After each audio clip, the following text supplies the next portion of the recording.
Criminal judgment in the history of Pakistan, 950 paragraphs. I've never come across a criminal judgment that long, because it's very few things you have to determine.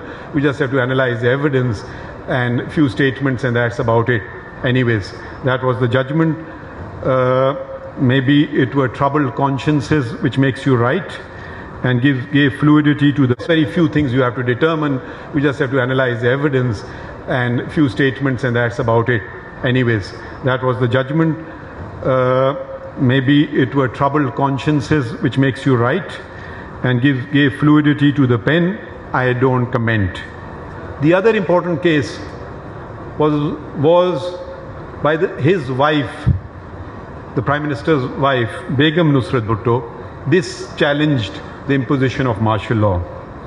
Again, this was presided over by Justice Anwarul Haq, and the petition was dismissed as being not maintainable. Imagine, the constitution has been torn up, democracy has been thrown aside, and the petition is found not maintainable.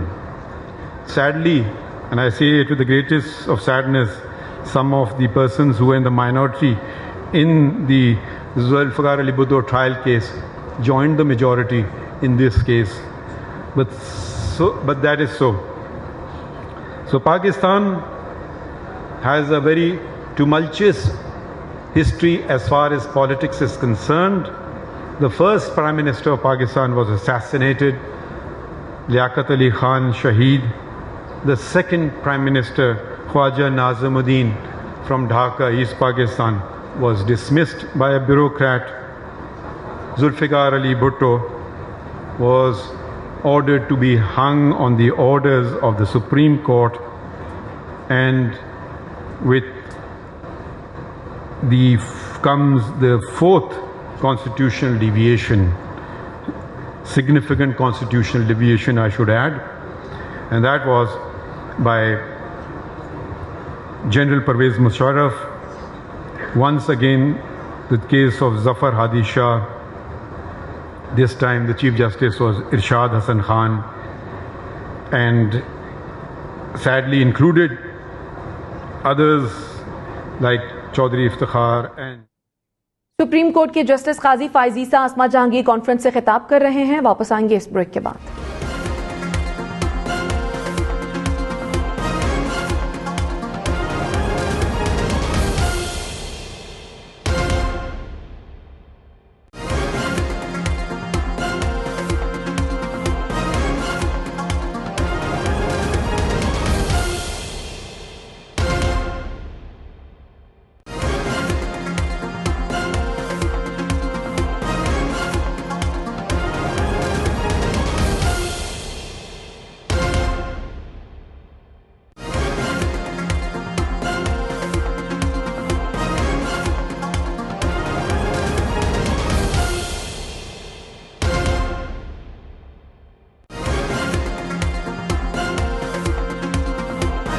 out as it is the people who judge.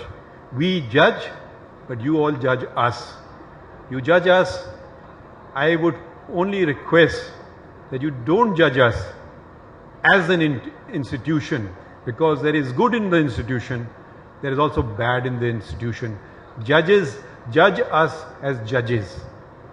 Condemn me as a judge. Do not condemn the Supreme Court. Condemn a general who violates the constitution by name. Do not condemn the military or the armed forces of Pakistan. Condemn a bureaucrat by name. Do not condemn the executive of Pakistan. And that is the important distinction. We talk about the roles of institutions, we should talk about the roles within institutions. That is the key. The constitutional aspects we'll keep considering. We should not, there is good and evil, there's good and bad everywhere. So let us separate the good from the bad. And I, for one, welcome criticism. Speaking in my personal capacity, criticize me to your heart's content. You will never be hauled up for contempt of court. But do not criticize the institution, because without institutions, a country implodes, it breaks apart. And I'm not talking philosophically, I'm talking practically. We've seen it happen. We are seeing it happening. So we have to be very careful. Pakistan needs the judiciary. Pakistan needs the executive. Pakistan needs the military part of the executive. And more than anything else, Pakistan needs to be led by the elected representatives of the people. Pakistan needs democracy. You remove democracy from Pakistan, you stab it in the back. You destroy it, you are the enemy of the people, you are the enemy of the state, and that is what Article 6 says. I have an added burden which all of you do not have. I and the law minister here, the others do not. That is to uphold the constitution of Pakistan and to preserve and defend it. All of you have to abide by the constitution under Article 5. So there is a greater test for those who are paid by all of you, which is us. We don't pay you. The elected representatives of the people are not paid. They receive a stipend for the duration that they are an MPA, MNA, or as with the grace of the Almighty, become a federal minister. You may get a salary only for the duration. We are taken care of for life. We get pensions. They don't. The MPAs, MNAs, they don't get pensions, and they get a stipend, and that is not comparable with the salaries of those who are paid by the people of Pakistan. That is you. Please do hold us accountable individually.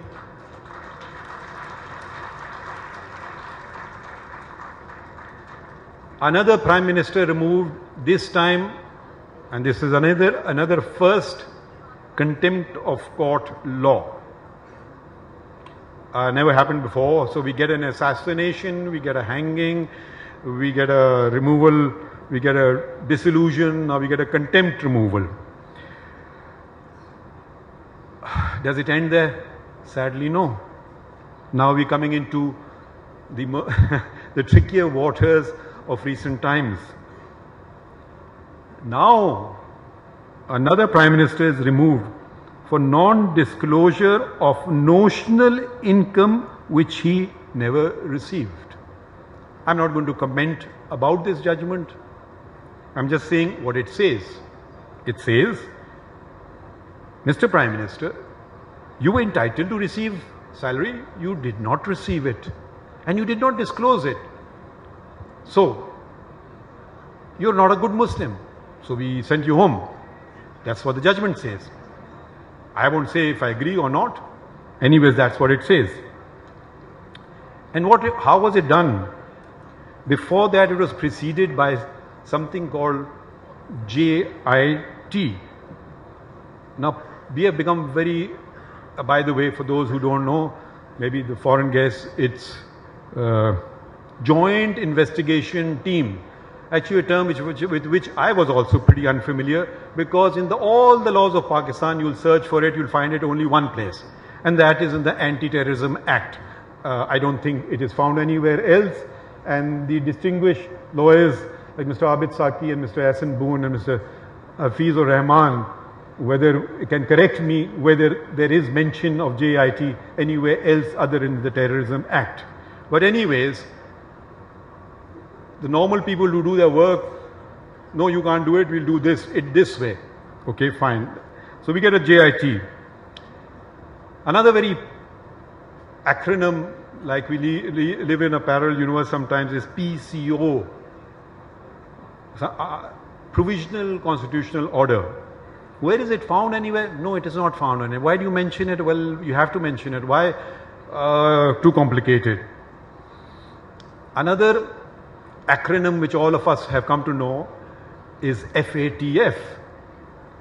Very few know what it actually means, Financial Action Task Force. And I'm ever so glad that from the grey list, we have finally gone to the white list. Now I wonder whether if the international body can impose something on us, like the FATF, and require compliance, cannot you, the citizens of Pakistan, do something similar? Let's call it the CMDC. The Citizens Monitor of Democracy and Constitutionalism. Is that a good acronym for you? Citizens Monitor of Democracy and Constitutionalism. Monitor us all. Monitor those in power. Monitor those whose salaries you are paying. Monitor those whose pensions you are paying. How would I translate it? I was going to speak in Urdu, but for the respect to our foreign guests, I decided to change to English, and probably Urdu में इसको शायद कहा जाए जमहूरियत और आइन के शहरी निगरान. शायद आप में से जो बेहतर उर्दू जानते हैं वो बता सकेंगे. जमहूरियत और आइन के शहरी निगरान. And let's have a black, grey and a white list. Let me start with my own institution. यानी कि काली, सुरमाई और सफ़ेद लिस्टें बनाइए. Not of institutions but of individuals within the institutions. Now, let me speak about my institutions. I don't want to raise fingers at other institutions. In my personal opinion, and I now speak as a student of law, not as a judge. I speak as a student of history, not as a judge. I speak as a student of politics. I would put in the black list Justice Muhammad Munir. I would put in the black list Justice Anwarul Haq. I would put in the black list Justice Irshad Hassan Khan.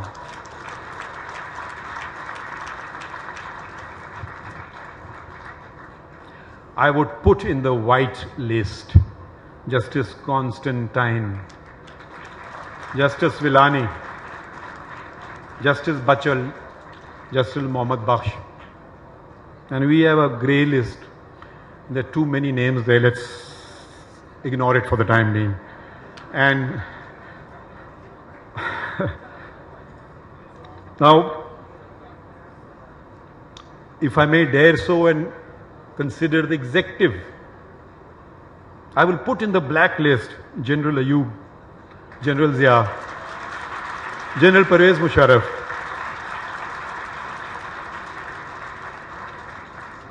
Now, I'm not making any sort of statement, but I would put in the white list 2 white Englishmen, not because they are white.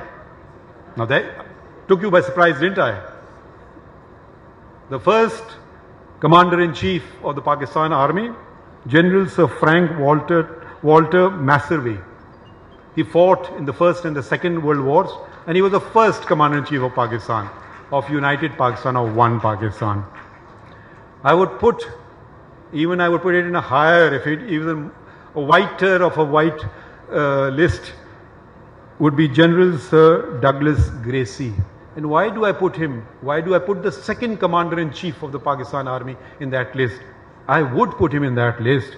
And now my source of information is a book written by a brother of an army chief. The army chief was General Asif Nawaz.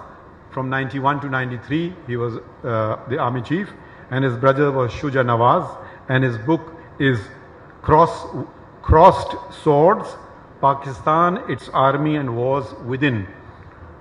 If you get an opportunity, do buy it and read it. And he narrates an incident here.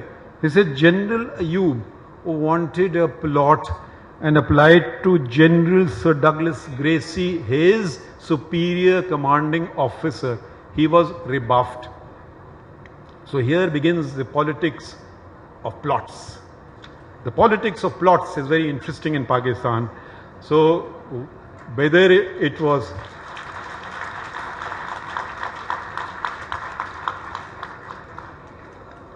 and I don't raise fingers on other institutions, because they say when you raise a finger 4 point towards you, let me address the fingers pointing towards me and my institution and those within it. There is, as you know, Article 19A of the Constitution of Pakistan. It's one of the many countries, or many civilized countries of the world do not have this. It's a right to access to information in all matters of public importance. Now, someone filed a writ petition somewhere, I read about it in the newspaper, that the Supreme Court has filed. पीने का पानी, साफ पानी और sir पे छत, ये तो बहुत ही बुनियादी चीजें हैं. टारपॉलिन टेंट में लोग अब भी